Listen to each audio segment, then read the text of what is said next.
Bonjour à tous, mon nom est Raphaël Charabès. Nous allons continuer avec le deuxième bloc, c'est adaptation physiologique. Donc la prochaine personne maintenant sera Leo Guilker qui vient donner ici sa présentation sur Ecological Drivers of Root Grafting in Balsam Fir Natural Stands. Bonjour à tous, je m'appelle Elodie Kerr et je vais vous présenter notre étude qui porte sur les drivers écologiques des greffes racinaires dans les peuplements naturels de sapins baumiers. Donc, c'est une étude que je réalise dans le cadre de ma thèse, qui est en co-tutelle à l'UQAT et à l'Université d'Aix-Marseille. Et elle a été rédigée avec l'aide de Virginie Baldi et Annie Desrochers. On a tendance à considérer dans les écosystèmes forestiers que les arbres sont des entités individuelles et l'interaction dominante serait la compétition pour les ressources telles que la lumière, l'eau et les minéraux du sol. Cependant, depuis plusieurs années, on a mis en évidence qu'il y avait des interactions plus complexes qui pouvaient se réaliser entre les arbres, notamment via les connexions racinaires. Et il y a eu un intérêt croissant ces dernières années pour les mycorhizes qui permettent indirectement aux arbres de se transférer des ressources via les réseaux mycéliens et cela peut modifier la dynamique des peuplements.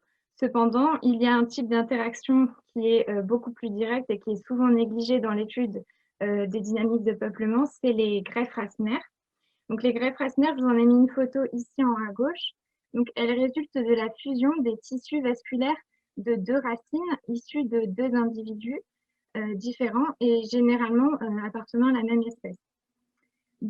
Cette fusion des tissus vasculaires, en fait, si on regarde une coupe transversale de greffe, donc ici, c'est une coupe transversale de greffe de sapin baumier, elle se manifeste en fait par la présence d'un cerne de croissance commun.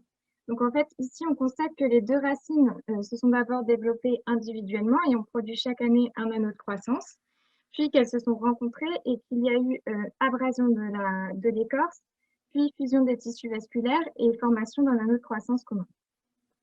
Ces greffes racinaires, elles permettent aux arbres de mettre en place un système racinaire commun qui va leur permettre de mieux assimiler les ressources, mais aussi de se transférer des ressources telles que de l'eau, des sucres et d'autres produits de la photosynthèse comme des métabolites secondaires de défense, par exemple. Il a été démontré pour d'autres espèces que la croissance des arbres pouvait être améliorée lorsqu'ils étaient greffés, mais aussi la résistance aux perturbations telles que des épidémies d'insectes, par exemple. Donc, ça nous emmène un peu à repenser les peuplements forestiers, non plus comme un regroupement d'entités individuelles en compétition, en constante compétition pour les ressources, mais plutôt comme une communauté où les arbres sont capables d'interagir négativement via des relations de compétition, mais aussi positivement via des interactions de type facilitation, en faisant un peu d'anthropomorphisme, de coopération, et notamment via les greffes racinaires. Donc, je m'intéresse au sapin baumier, donc c'est une espèce dominante dans la forêt boréale au Québec. Et chez cette espèce, il n'a jamais été démontré qu'il existait des greffes. Ça a été uniquement suggéré. Pourtant, les greffes racinaires pourraient avoir une importance majeure sur l'écologie de cette espèce, puisqu'ils se développent dans des peuplements très denses, où la compétition est très forte, mais aussi ce sont des arbres qui sont capables de se développer en sous-bois d'autres espèces, où là aussi la compétition interspécifique est très forte. Donc nous, on suggère que les greffes racinaires pourraient permettre aux arbres greffés de se transférer des ressources et de limiter l'effet négatif de la compétition. Afin de mieux déterminer le rôle écologique des greffes racinaires chez le sapin baumier, nous avons d'abord souhaité démontrer qu'il y avait bien des greffes chez cette espèce, estimer leur fréquence et les conditions favorables à leur formation. Pour ça, nous avons déterminé 3 objectifs. Tout d'abord, nous voulions estimer la fréquence des greffes racinaires dans 3 peuplements de sapins baumiers. Puis, nous souhaitions décrire en fait la distribution d'âge et de taille des racines des arbres et des arbres au moment d'initiation de la greffe, afin de dresser une carte d'identité des arbres greffés et des racines greffées. Et ensuite, nous avons voulu déterminer si il y avait un effet de l'âge des arbres, de la proximité entre les arbres, de la taille des arbres et du nombre et de la taille des racines sur le nombre de greffes par arbre, puisque ce sont des facteurs qui ont été démontrés comme affectant le nombre de greffes par arbre pour d'autres espèces. Et donc, on a voulu voir si c'était généralisable au sapin baumier. Donc, pour répondre à ces objectifs, concernant le matériel et méthode, donc on a choisi un site d'études en Abitibi-Témiscamingue, dans le domaine bioclimatique de la sapinière à bouleau blanc et sur la ceinture d'argile de l'Ontario et du Québec. Nous avons sélectionné 3 peuplements, donc ils étaient monospécifiques, régénérés naturellement, matures et proches d'un point d'eau pour des raisons techniques, parce qu'on a besoin de beaucoup d'eau pour excaver le système racinaire des peuplements de sapin baumier. Et dans chacun de ces peuplements, nous avons déterminé une aire d'excavation d'environ 50 mètres carrés, contenant un minimum de 15 arbres. Nous avons, dans chaque aire d'excavation, mesuré le diamètre et hauteur de poitrine des arbres et la distance entre chacun des arbres. Suite à cela, nous avons abattu les arbres. Puis, à l'aide d'une lance à haute pression, on a décapé l'intégralité du système racinaire de chacun des arbres présents dans les aires d'excavation.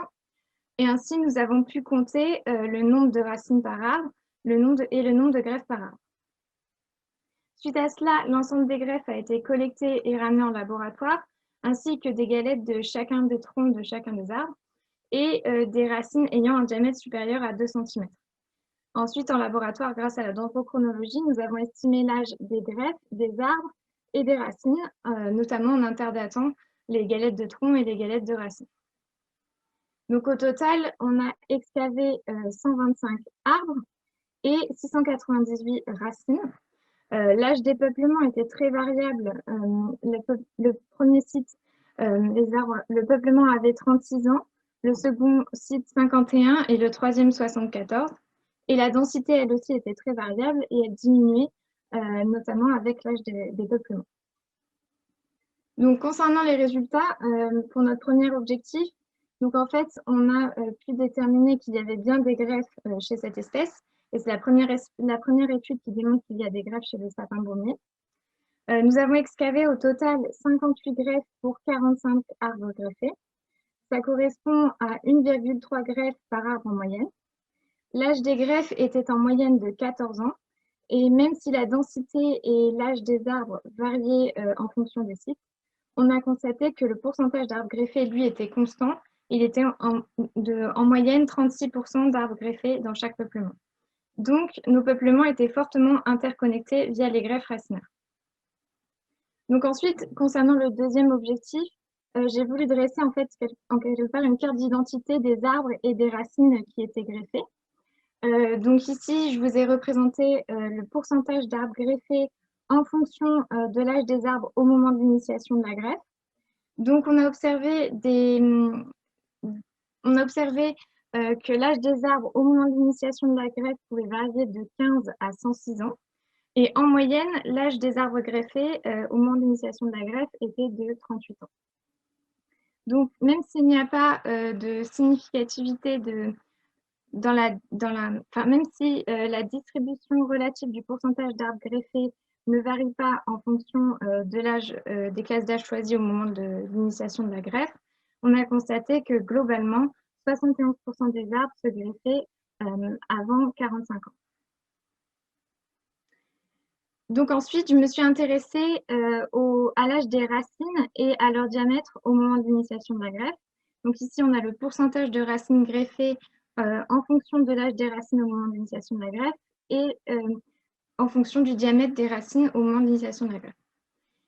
Donc en fait, on a observé des racines qui se greffaient entre 5 et 64 ans et l'âge moyen des racines au moment de l'initiation de la greffe était de 26 ans. Et en gros, 65% des racines se greffaient avant 30 ans. Concernant le diamètre des racines, le diamètre, on n'a pas observé de greffe chez des racines de moins de 40 mm ou de plus de 15 cm. La moyenne du diamètre au moment de l'initiation de la greffe chez les racines était de 4 cm. Et 63% des greffes se formaient lorsque les racines avaient un diamètre inférieur à 4 cm. Donc, ce qui est important de retenir ici, c'est que les racines greffées étaient de petits diamètres. Et on suggère que c'est parce que les petites racines ont une petite écorce qui va plus facilement se dégrader et va favoriser la fusion des tissus vasculaires et donc la formation des greffes. Ensuite, je me suis intéressée à l'effet de la distance entre les arbres greffés sur le pourcentage de greffe. On a constaté qu'il n'y avait pas de greffe qui pouvait se former au-delà de 2 mètres de distance entre les arbres. Globalement, la distance moyenne entre les arbres greffés était de 50 cm et 62% des arbres étaient greffés lorsqu'ils étaient distants de moins de 50 cm. Donc ici, on constate que les greffes se forment uniquement entre des arbres très proches et on a mis en évidence aussi que 80% des arbres greffés étaient greffés à leurs plus proches voisins. Donc, pour le troisième objectif, nous souhaitions déterminer si l'âge des arbres, leur diamètre et le diamètre moyen de leurs racines allaient affecter le nombre de greffes par arbre. Donc, on a réalisé un modèle linéaire généralisé de la famille négative binomiale et on constate qu'il n'y a pas d'effet significatif sur le nombre de greffes par arbre. Cependant, on constate qu'il y a un effet significatif du nombre de racines et de la distance entre les arbres sur le nombre de greffes par arbre. Donc ici, je vous ai représenté les projections du modèle et les résidus partiels du nombre de greffes par arbre en fonction de la distance entre les arbres et du nombre de racines, donc les deux variables qui étaient significatives dans le modèle précédent. Et on constate que lorsque la distance augmente entre les arbres, il y a un nombre de greffes par arbre le nombre de greffes par arbre, lui, va diminuer. Pardon. Et lorsque le nombre de racines augmente, le nombre de greffes par arbre, lui, va augmenter. Donc ici, je vous ai représenté un arbre d'inférence conditionnelle. Donc pour le nombre de greffes par arbre, toujours en fonction du nombre de racines et de la distance entre les arbres. Donc les résultats sont les mêmes que précédemment, sauf qu'ils sont un peu plus détaillés. Donc en fait, si on en considérant la distance, donc les arbres qui ont une distance inférieure à 0,13 m entre eux sont ceux qui présentent le plus de greffes, environ 5 greffes par arbre. Au-delà de 0,13 m et plus particulièrement de 0,77 m, on constate que les arbres n'étaient pas greffés. Et entre 0,13 m et 0,77 m, le nombre de racines va fortement influencer le nombre de greffes par arbre. Si le nombre de racines était inférieur à 10, on constate que les arbres avaient une greffe par arbre et supérieur à 10, environ 4 greffes par arbre. Donc, on a mis en évidence que la distance entre les arbres était le principal prédicteur du nombre de greffes par arbre. C'est probablement lié au fait que plus les arbres sont proches, plus leurs racines ont de chances de rentrer en contact et moins de temps elles mettent à se rejoindre.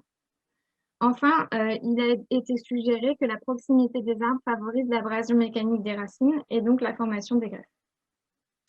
Donc, pour conclure, cette étude est la première à démontrer la présence de greffes chez le sapin baumier et 36% des arbres étaient greffés dans nos peuplements. Donc, nos peuplements étaient fortement interconnectés. Notre étude est limitée au moment de l'excavation, c'est-à-dire qu'on ne peut pas prédire si les greffes vont se maintenir dans le temps ou pas et si d'autres vont se former. Cependant, vu qu'on a mis en évidence que l'âge des arbres n'avait pas d'effet sur la probabilité de greffage des arbres et que nous avons observé un large range d'âge d'arbres qui pouvaient être greffés, on considère que les greffes racinaires peuvent se former tout au long de la vie des peuplements de sapins baumiers et peuvent perdurer tout au long de leur développement. Finalement, puisque nos peuplements étaient présentaient un fort pourcentage de greffage, on suggère que la formation des greffes racinaires pourrait réduire la compétition intraspécifique pour les ressources du sol et la lumière et permettre aux arbres greffés de persister dans des conditions où les arbres greffés seraient éliminés, notamment dans le cas où les arbres se développent dans des peuplements très denses ou en sous-bois d'autres espèces. Donc pour cela, en fait, on est en train de modéliser la croissance des sapins en fonction de différents régimes de compétition. Et on va pouvoir déterminer si la compétition affecte, si la croissance des arbres greffés est meilleure que celle des arbres non greffés et si cela va modifier l'effet de la compétition. Enfin, l'effet de la compétition sur la croissance. Enfin, nous suggérons qu'intégrer les connaissances sur les greffes racinaires dans les pratiques sylvicoles pourrait améliorer la gestion des peuplements de sapins baumiers, notamment lorsque ces peuplements sont très denses, il y a des éclaircies qui sont pratiquées. Et lorsque les arbres sont greffés, l'effet positif de l'éclaircie ne pourrait pas avoir lieu puisque il doit soutenir le système racinaire de l'arbre auquel il est greffé. Je vous remercie pour votre attention.